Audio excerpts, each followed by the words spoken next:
A long time ago, in the Cyber-Cretaceous period when streaming was just a twinkle in a carpetbagger's eye, music was accessible solely in a material, physical form, and there was this concept called the concept album. It was an amalgamation of music, art, poetry, and storytelling, much like opera. But unlike opera, concept albums relied heavily on the physical medium of the vinyl album. They required tactile access to detailed imagery and lyrics that were essential to fully understanding the music. The concept album was an analog construct that by 2006 seemed as dead as the dinosaur. The digital revolution was as lethal to the concept album as the Chicxulub meteor was for our colossal egg-hatched forebearers, and by the early 2000s, even Alan Parsons, the Tyrannosaurus rex of concept album genetic engineers, had succumbed to extinction. Out of these meteoric ashes rose a phoenix so brilliant it still leaves me breathless.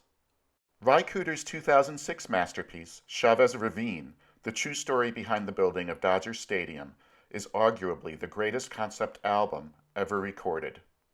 Like the cover of Pink Floyd's Dark Side of the Moon, Chavez Ravine is also a prism, but one that splits the light of historical fact into multiple perspectives, exposing the nuanced pathos behind the 1952 razing of a sprawling series of Mexican neighborhoods in Los Angeles, bulldozed in the name of baseball. Concept albums are hard to pin down. Sometimes it's just a loose idea that holds the songs together, like the portrayal of LA freak culture on Frank Zappa's Freak Out, or the Freak Out-inspired artificial band construct on the Beatles' Sgt. Pepper's Lonely Hearts Club Band. The Who billed both Tommy and Quadrophenia as actual rock operas and infused these works with intense emotion, using musical themes or leitmotifs to represent the different characters. Harry Nilsson's The Point is a wonderful whimsical allegory about a boy named Oblio, the only round-headed person in a world in which everything, including one's head, must have a point. And Peter Gabriel's lyrics and story for The Lamb Lies Down on Broadway by Genesis took the listener on a surreal Freudian voyage into the subconscious. Thematically, these albums have nothing in common, but they are unified by one undeniable fact. A good concept album begins with the cover. It has to display an arresting work of visual art that stands on its own, yet at the same time is an essential component to understanding the concept of the album. The cover is the first information you get from a concept album, and it needs to draw you in the moment you see it. The artwork throughout Chavez Ravine, which is the first in Cooder's California trilogy that includes the subsequent albums I Flathead and My Name is Buddy, does just that. I knew nothing about the history of Chavez Ravine when I stumbled upon this record, but the cover, like the covers of so many other great concept albums, beckoned me to discover its meaning.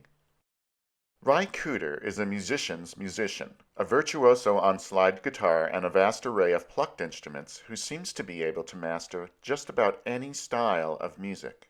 His solo work is a musicological mix of blues, American roots music, and traditional music from a dizzying array of cultures, and he has recorded with everyone, from Captain Beefheart to the Rolling Stones. Cooder's gentle guitar enters on the first track, Poor Man's Shangri-La, as if it is floating above the ravine. Tell you about a friend of mine that you Jim Keltner's drums fill in the gaps. He lives way up a road that's lost in time. It's night in Los Angeles, Cooder writes in the liner notes. A space vato, or space dude, sets his little spacecraft down and steps out to have a look.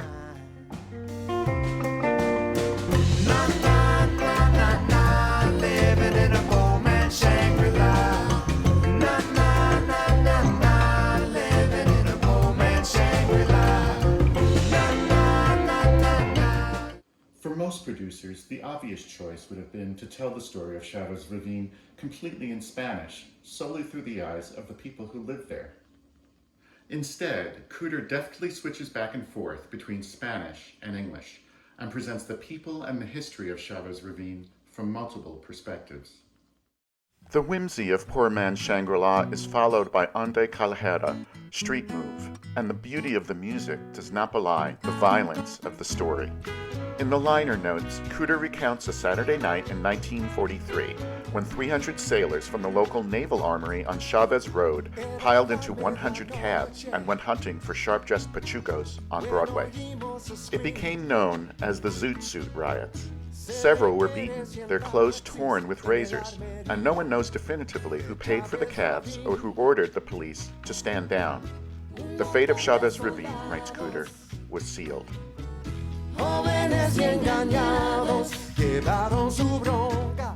There were more than local forces at play in the fate of Chavez Ravine, and the political shell game stretched all the way back to Washington.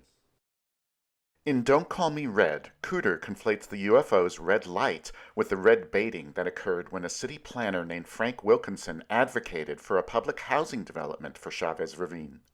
Wilkinson was fired from the project and jailed for 9 months by the House Un-American Activities Committee after FBI Director J. Edgar Hoover leaked his FBI file, which implied he was a communist. Cooder pulls out all the stops on this track, the musical complexity matched solely by riveting storytelling and sophisticated sound design. Listen to Frank Wilkinson, a communist agent. Explain his communist jargon. The beginning has Wilkinson pleading with the listener not to label him as red. Don't call me red, don't turn me down, I've got a plan. Cooder fashions a middle section that is as frightening and depraved as the techniques J. Edgar Hoover employed to destroy the lives of countless civil rights leaders, entertainers, and political inconveniences like Wilkinson. Like the Bach Chaconne, Cooder makes ample use of the musical interval called the tritone to set the mood, repeating this dissonance over and over in the bass line throughout the section. This is the city, Los Angeles, California. Floating above the tritones and the driving percussion of Jim Keltner and Ry Cooder's son, Joaquin, an officious 1950s dragnet-style narrator crackles through an old television speaker, transporting us back in time to a whitewashed city.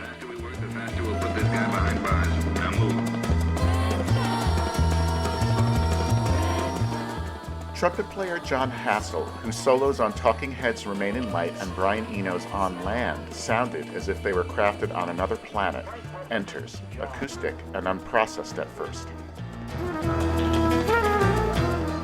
But his solo rapidly becomes synthesized, harmonized, and warped. It sounds almost as craven and extruded as the narrator's scratchy Cold War-era sound bites.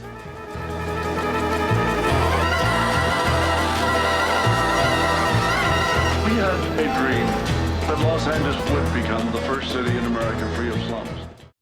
Many concept albums before Chavez Ravine had supporting characters that helped tell the story. On Tommy, The Who gave us Cousin Kevin and the Acid Queen, however disturbing. And on perhaps their best album, Quadrophenia, drummer Keith Moon gave us comic relief in the form of the Bellboy. But the inner emotional lives of these characters are for the most part one-dimensional, and they are not developed in the same way as they are on Chavez Ravine. No other concept album combines history, emotion, and storytelling in such an empathetic, layered fashion from so many different perspectives. In Moi Fi Fi, a mother warns her flirtatious daughter about the knife-wielding pachucos she keeps company with.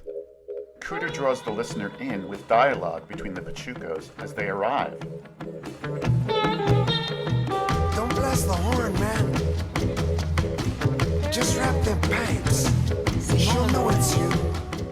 After a slide guitar solo underneath the opening dialogue, Cooder enters with at least 6 distinct guitar parts overdubbed to perfection, each with its unique timbre, EQ, and echo that beckons singer Ersi Arvizuto to steal the show.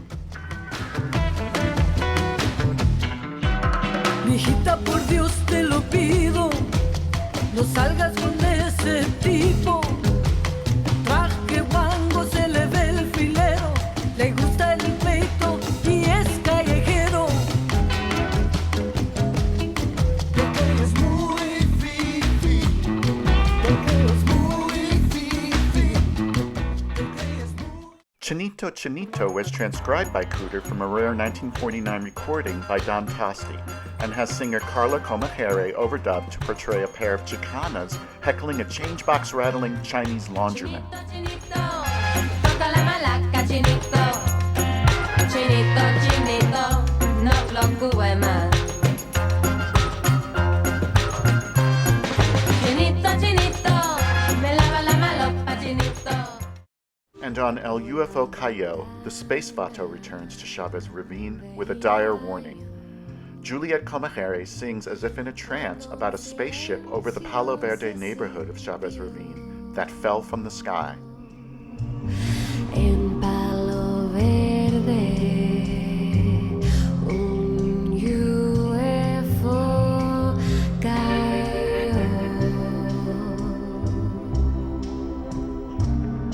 Quiero que sepan y que se pongan muy alerta de que hay unos gabachos que les quieren quitar sus tierras y poner un estadio de béisbol para gringar nuestro barrio. Empecé a pensar.